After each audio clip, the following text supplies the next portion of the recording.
One thing that'll, I think, keep you going, right? Give you the energy, give you the motivation to do this exercise, regardless of the feelings that might come up, is how would looking at your origin stories differently change things in your future? Try to look ahead and say, okay, so I know this is going to be a little bit hard to do it, but it's so worth it because it's going to give me this, because it's going to allow me to do this, because it's going to give me freedom in this area, because it's going to fill in the blank. What is that going to do for you when you change those stories?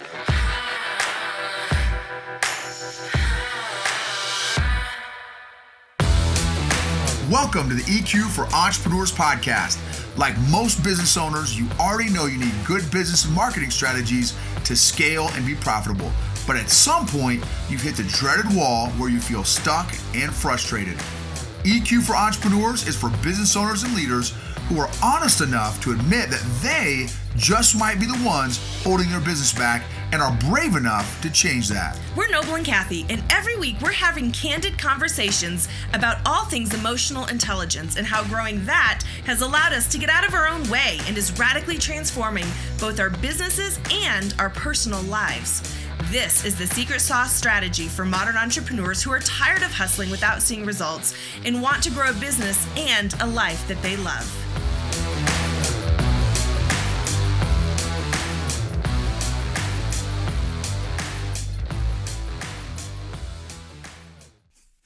What's up, entrepreneurs, leaders, and influencers? We're excited to do episode number 11. So today we're going to be talking about our origin stories, where our stories come from. Now, this is going to be, I think there's a lot in all these episodes we do because there's a lot of work that we can do in our mindset, because that's really what emotional intelligence is. It's mindset and how we think and how we deal with ourselves and the world around us. So I highlight, for all these big episodes that come out on Mondays, we create journal pages for you. We think journaling is really important on this emotional intelligence journey. So if you go to eqforentrepreneurs.com/11, the number 11, you can download the journal page that goes with today's episode. And this will help you do the work and follow along and work through it. And as always, if you're getting value out of this, please subscribe, please share, please give us a review, comment. We'd just love to hear from you. So yeah, today we're talking about stories, and when we talk about stories and our origin stories, how would you describe that? What do we mean when we talk about that? So it's almost like, the popular theme over a number of years is the heroes, right? The superheroes and many of the Marvel and DC, depending on what camp you're in, right? Is what is their origin story? What's the origin story of Superman or Iron Man or whoever the superhero is? What is your origin story? What is the origin story of certain behaviors in your life? And it's critical to make that connection.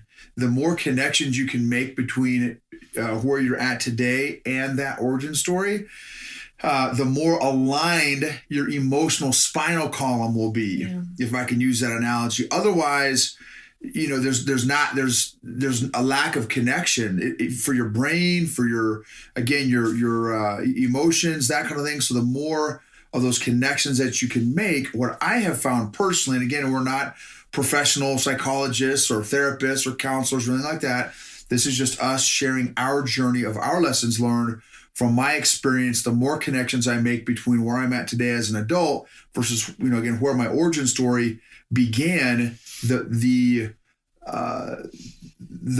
more emotionally intelligent I become, the more healing that can happen, the less stress and anxiety that I have, the freer emotionally that I am. And here's what's crazy about this whole journey, y'all, is that, and I would encourage you all, if you have not checked out some of the other episodes, to go back. This kind of podcast, how we're rolling, is a little bit kind of builds on itself. So it would be helpful to have some context in some of the previous episodes if you haven't checked them out yet. But it's so important as a leader and as an entrepreneur, as an influencer, to realize where your behaviors come from, where you may be getting stuck at, and why you may be getting stuck at. And And it's crazy how many people have not made that connection and don't realize why they make certain decisions over and over and over, why there are trends and patterns in their life that are not productive, and how many of those trends and behaviors and patterns that are unproductive begin with their origin story, with their behavioral and or emotional origin story. Let me give you a perfect example. For me, we've been entrepreneurs now for over 22 years. over 20 years, and have been a part of at least 10 different startups, all kinds of different startups, government contracting with special operations guys, executive coaching, 2 medical imaging centers, a fitness center, all kinds of stuff. Anyway, lots and lots of different businesses and stuff. And that whole time, for most of my life, I have had an aversion to money. Now that sounds crazy as a business guy, as an entrepreneur. How on earth could you have an aversion to money? That just as what I didn't want to talk about money. I didn't want to deal with money. I wanted nothing to do with money. And so Kathy's did all the finances and all that kind of stuff. And so much so that, again, I didn't want to talk about it. Hey, babe, can we talk about finances? You got it. I trust you. You got it. I don't want to talk about it. And it's not like he's a smart guy. He graduated from West Point. It's not like he is unintelligent or couldn't understand. I knew that he could, but it was just like there was just this weird thing where he had this weird aversion, and I didn't know why, and he didn't know why. And so and this is how bad it was. This is total transparency. It was so bad that I literally didn't want to pay the pizza guy. So when we'd order pizza, I'm like, babe, you got it. Like I would literally go hide. I would go to the bathroom. I'd go into the bedroom and wait till the pizza guy came and the whole financial transaction was done. And then I'd come down. Like that's crazy, right? That is issues, right? And so finally Kelly's like, dude, what is up? What is your deal, man, with finances? And, the whole thing is she said, hey, you're a smart guy. Like, what is the thing? It's not like you can't do math. It's not like right. Our budget or finances is not rocket science, right? It's not, nuclear physics or anything like that. And so it really convicted me like, man, okay, well, what is, what's also crazy is I had never even thought to think about why I had an aversion to money. I didn't know any other way. I didn't know how to not have an aversion to money, right? So there was no other file in my brain. I had a negative file, for finances, for money in my brain. And so, and if I can, that's the whole point. That is the whole point of why this episode and this topic is so important, is for us to start, let's just start the awareness that, hey, maybe I need to look at my behaviors in a different way, because typically the behaviors that we are exhibiting are coming from a story that we have just accepted for so long that we don't question it anymore. We don't question it. We don't think about it. We don't look at it. We're just operating, and it might just be, it's just how I am, or I don't know why I do this. Or you might not even be aware that you're doing these things, or somebody might have brought it up to you and you're like, you have no answers, right? So those are all keys that, hey, maybe there's a story operating in my life that I need to just do a little bit of digging into. Another perfect example, and I'll come back to the money story, is education, right? For all you parents out there, how many of us have been programmed? I was a public school guy. My wife's a private Christian school lady. Was her background. And how many of us have been programmed that, public school, private school is like the way to go? Well, we've been very deep into the homeschool world. Been homeschooling our kid now for 7+ years, really, ultimately for 12 years, but formally for 7.5 years. She's in 7th grade now, and she's socialized. That's a whole other funny topic. But that's another point too, right? How and where have we been programmed that public school is the only option? That socializing with 30 other 5-year-olds is the way that you're supposed to socialize your kid. Like that is the acceptable definition of socialization. Where did that come from, right? And I think most of us can relate with that. That's the kind of thing, like, where did that story come from? Why? Who said that, right? And for us, with the homeschooling thing, again, with our entrepreneur background and, we're Christians, we want to instill biblical principles. We want to instill our thought process and mindset. We want to teach her how to be an entrepreneur. Well, guess what? They don't teach entrepreneurship in 99% of schools in America, private or public. And so we're like, well, let's teach ourselves. Why can't we, teach our kid how to do all this stuff? And so that's an example, though, of scripts that we are almost literally raised with. I won't say born with, but raised with very early on, society, family, friends, And so now coming back to my financial story, where did my aversion to finances come from? So when Kathy came up to me and said, "No, but dude, what's your deal with finances?" I'm like, man, that's a great question. What is my deal? And it kind of was frustrating to me. Like, what is my deal? I've been an entrepreneur for, at that time, 15 years. And it's like, here I am, I'm a business guy. And so here's how that would play out. I would self-sabotage, because if we started to make us, we're starting to get more income, make more money in business. Whoa, we can't do that, because money's bad. Money is evil, right? That's kind of my word, so that anyway, so when Kathy told me that, I'm like, man, okay, let me see what's going on. So I asked God, man, what is my deal with money? And so I thought about this, some reflection time.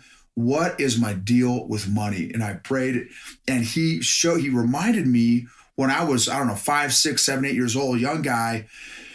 And my dad was a big 6'3.5", 6'4", 285-pound teddy bear, big giant teddy bear, super chill, never got angry, never got bummed out, was just like steady Eddie. Like for those of us that read Personality Plus by Florence Littauer, that's called a phlegmatic. He was a phlegmatic melancholy and a genius, literally a brilliant guy. He's an emergency room doctor.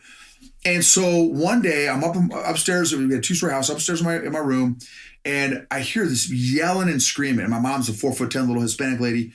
I'm hearing this yelling and like massive commotion, booms, bangs, like all kind. I'm like, what is going on? So here I'm again, 5, 6, 7, 8 years old, come flying downstairs. My mom is literally hiding behind the kitchen island thing. And my dad is standing in the middle of the kitchen, reminding me of King Kong standing on the Empire State Building, just whipping pots and pans, chairs, yelling, screaming. My mom screaming, crying, hiding. So I'm hiding behind my mom. I'm crying, screaming.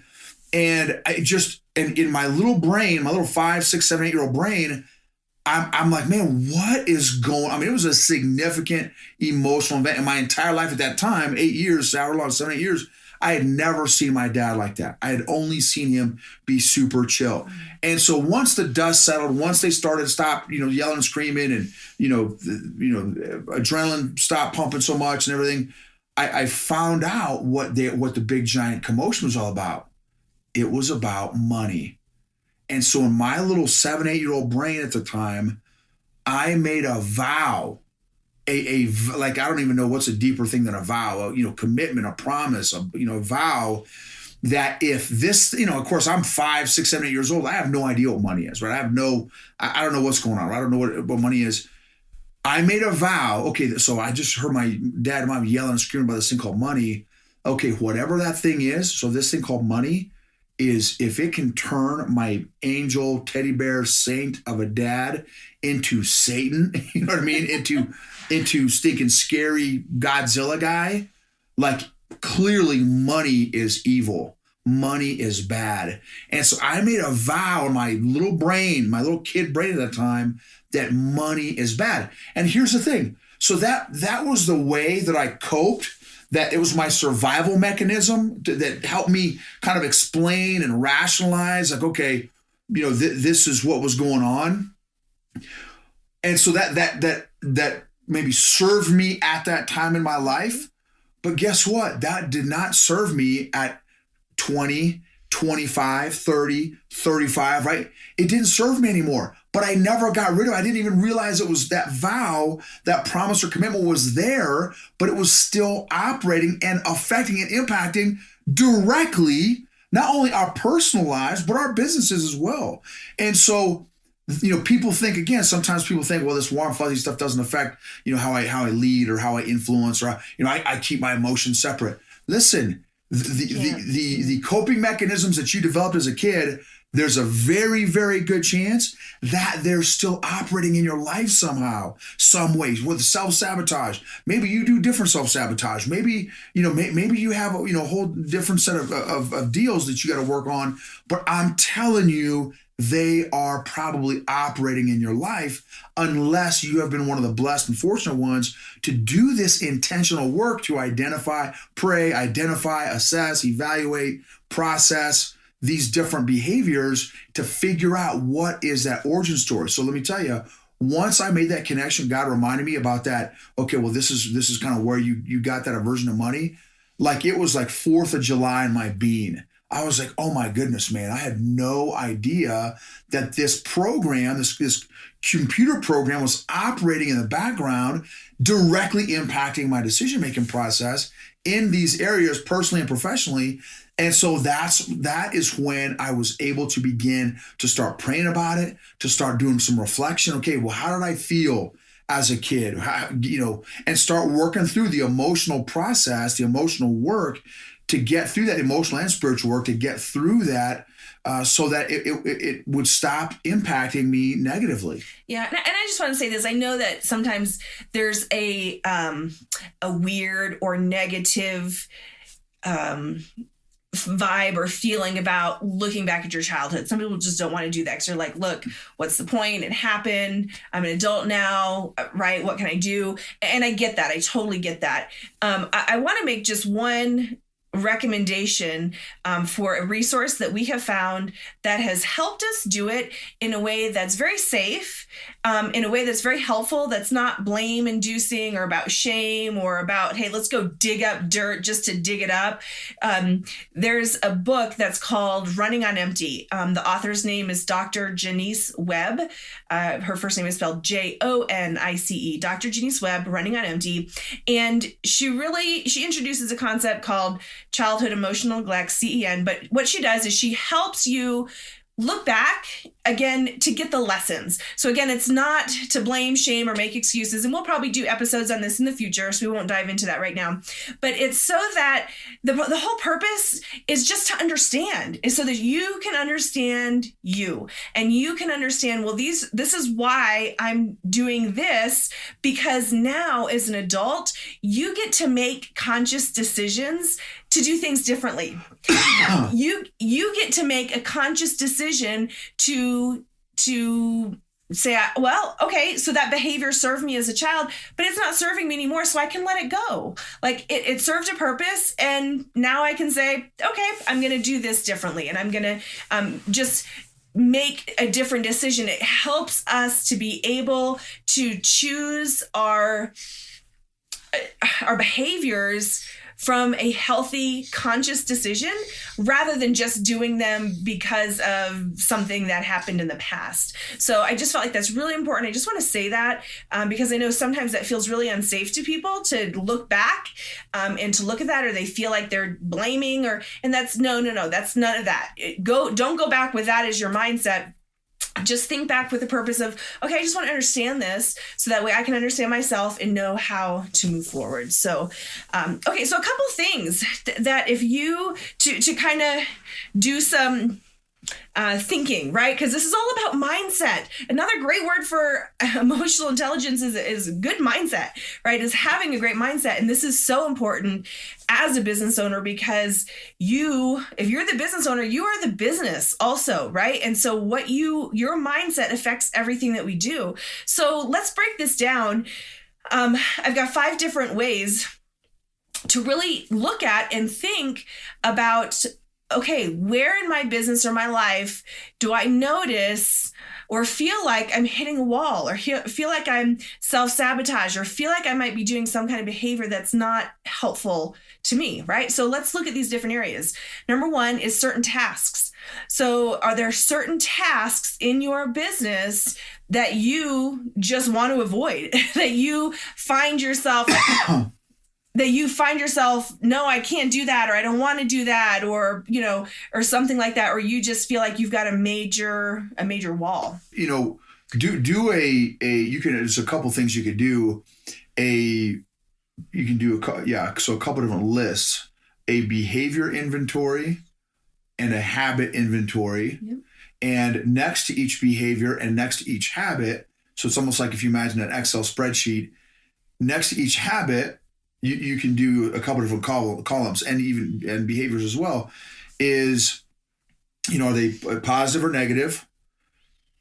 And man, you could even get it as detailed as what's the origin story of the habits or behaviors. Well, we've got those next questions coming up too. So, okay, cool. Yeah. And you can also, figure out which ones are serving you and which ones are not serving you, and do some reflection on not just what those behaviors are and those habits are, but what are the feelings and emotions attached to those habits and behaviors. And also, this is one I got from Mama Sita here, is what's the belief attached to each one of those as well? What's the belief attached to the habits and the behaviors? To really help again identify what potentially what that origin story is of those. Yeah. So again, looking at the different areas. So number one was certain tasks. Number two is your motivation or your ability to execute. Do you find yourself struggling with motivation, or do you find yourself saying, I know I need to do these things, but for some reason, I just can't get myself to do it, right? Execution. How about number three? Are there particular areas in your business or in your life? Like Noble talked about finances. Guess what? Finances are a big deal in your personal life and in your business. Or it could be organization, right? There's just a lot of different, or it could be just dealing with people, right? Just in general. How about number four? Are there certain circumstances that you just feel a resistance or an inability to get past a wall? Maybe it's networking with people, right? That was me. When we first got started in the business world, I was like, yes, I want to have a business. And then I found out, I'm going to have to talk to people. I don't want to do that. Like, I just want a business without any people, right? And that, of course, doesn't make any sense because there is no business without other people. And then lastly, number five is other interactions with people. Are there certain interactions that you have or need to have that you avoid because of some reason? Along with everything that Kathy just got done sharing is, now start to do a deeper dive, like I had mentioned earlier, about what are you feeling about each of those areas? What emotions come up? List the emotions and feelings that are attached to each one of those as well. Get your emotions word list that we gave you in, I don't remember which episode it was, but one of the recent episodes, the download journal notes is a word list. Print that bad boy off and use that. Yep. And again, what thoughts are you thinking? What are the surrounding thoughts to each of those as well?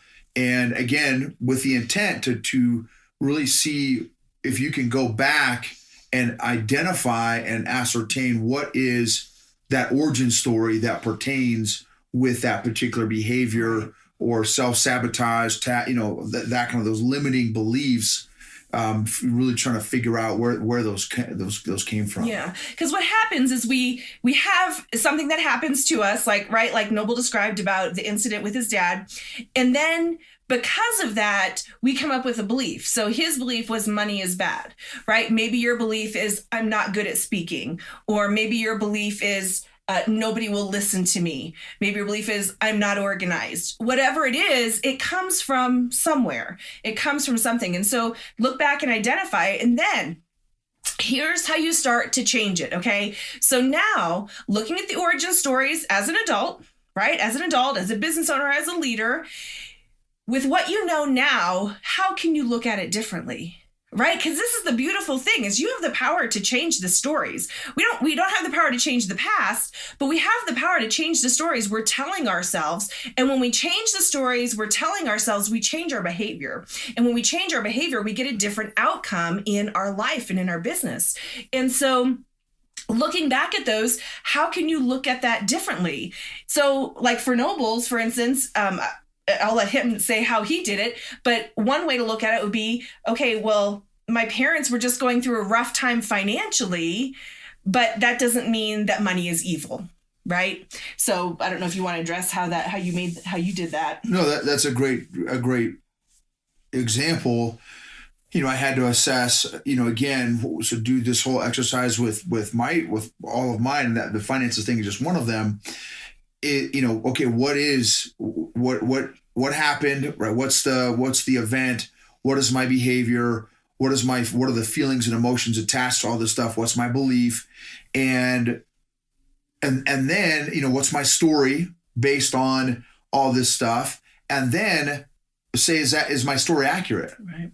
Is my story that I've been telling myself that money is evil, is that accurate? Now, of course, biblically, there's a verse that the love of money is the root of all evil. So, okay, well, was that what was going on? No, it wasn't because I loved money.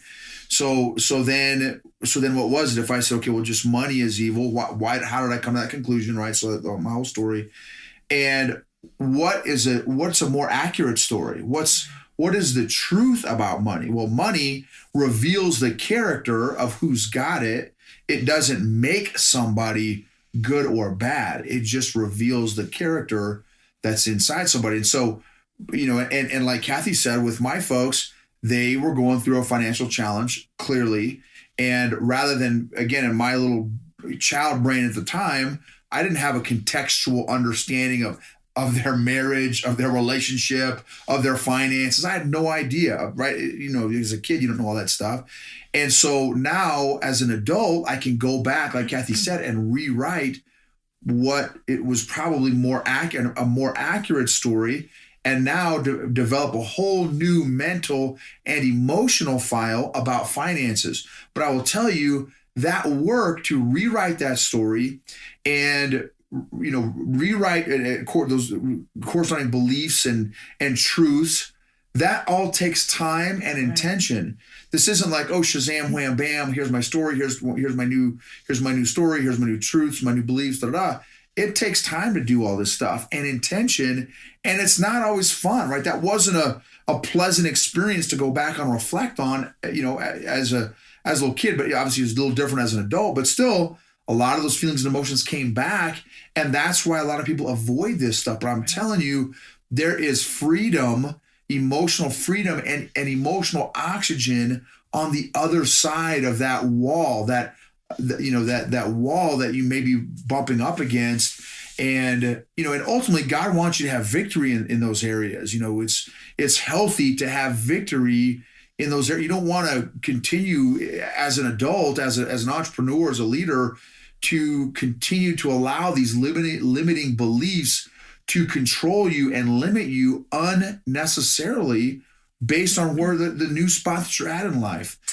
Yeah. And one thing that'll, I think, keep you going, right? Give you the energy, give you the motivation to do this exercise, regardless of the feelings that might come up, is how would looking at your origin stories differently change things in your future, right? So, I mean, if we take the money issue, like that's a major issue to kind of be limited by, oh, I can't make any more than this money or else I'm going to self-sabotage. And that's what he was doing. He would self-sabotage in our business, with himself, all these things, because, oh no, we can't make more of that.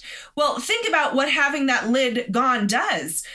Now we're free to make more money. We're free to be more successful. We don't have, he doesn't have to self-sabotage. He's able to, that's massive. That is massive for a business, and for our family. So just understand that. Try to look ahead and say, okay, so I know this is going to be a little bit hard to do it, but it's so worth it because it's going to give me this, because it's going to allow me to do this, because it's going to give me freedom in this area, because it's going to, like, fill in the blank. What is that going to do for you when you change those stories? And I just want to say that you will have emotions that are going to come up, right? You will. And again, in future episodes, we're going to get to all this, but just a real quick lesson in handling uncomfortable emotions, right? Because a lot of times the emotions that come up, we don't want them. And so we tend to avoid, no, I don't want to do that because I don't want to feel that. Here's a quick lesson on emotions, and we'll dive into this in the future. Emotions are like waves, right? They're like waves in the ocean. And the thing about a wave is it comes and then it goes. So whatever emotion comes up, if you can practice tolerance, right? And so by tolerance, mean, okay, I'm going to feel this. Let's say the emotion is fear. Okay, this emotion of fear is coming. Okay, well, I'm just going to kind of let it, okay, it's going to come up, but then it's going to go back down. And so I'm just going to let myself feel the fear rather than try to avoid it or push it away. I'm going to feel the fear, knowing that it's going to go, right? And so that's how you get through it, is you just kind of ride the wave, knowing that, okay, I'm safe. I can just feel this fear because it's going to go away. It's not here to stay. It's not here to stay forever. So we'll dive into this in a future episode, but just a quick note on that. And one other example of how this whole journey has been impacting our life, one of our close friends and homeschool friends with Classical Conversation, she just asked the other day, she said, so how has this journey, impacted your life? This emotional growth journey. She had just heard, our first podcast episode. And so I thought about it and I said, man, how it's impacted me personally is, as the healthier I get emotionally, the greater my faith is becoming. When I was viewing God through an emotional 5-year-old perspective, my faith was that size. I didn't have a bigger perspective of God because I was viewing him through this emotional infant window, if you will. And as I'm getting healthier emotionally in all these different finances is a perfect example, just using that because that was the example I mentioned. Well, now the governor is off of my vehicle now. So now there's a verse in the Bible, Matthew 25:14-30. It talks about the parable of the talents. The boss man was going on a trip and he gave one dude five talents, call it just $5 for the sake of term, $5. Another guy, he gave him $2. Another guy, he gave him $1. And then he said, hey, go make me money, for my investments and start giving me a return on my investment. And I'm going on a trip and I'll be back. The first two guys doubled their money, and the third guy hid his money in the backyard because he was afraid of the boss man. And I have been that guy that's hidden my talents in the backyard because of fear and all these other things. And so where so many people have had the faith and the courage and the confidence to go and live their life as kids, as 10-year-olds and 15-year-olds and 25-year-olds and all that stuff, I have not. So you want to talk about impacting my life as I'm getting healthier emotionally and getting free from the people-pleasing addict stuff and this self-condemnation and self-hatred and all these other issues that I've struggled with in the past. Man, like my whole world is opening up now. Like I feel like I am in a position now more than ever to be all that God has called me to be with this new emotional health and fitness. And so to say that it is impacting my life and therefore our lives as a family and as entrepreneurs and in all these different areas, our homeschooling, our parenting, everything is a serious understatement. So yes. I'm just excited. I'd love to hear, we'd love to hear your growth journey. If you join our Facebook group, Facebook page, YouTube channel, please subscribe to the podcast and let other folks know. And if you want to submit a question or a topic, go to eqforentrepreneurs.com/askaway. We want to hear from you. We will, if it's a good question, whatever, we'll answer your question in a future episode. And we're excited to be on this emotional growth and fitness journey with you.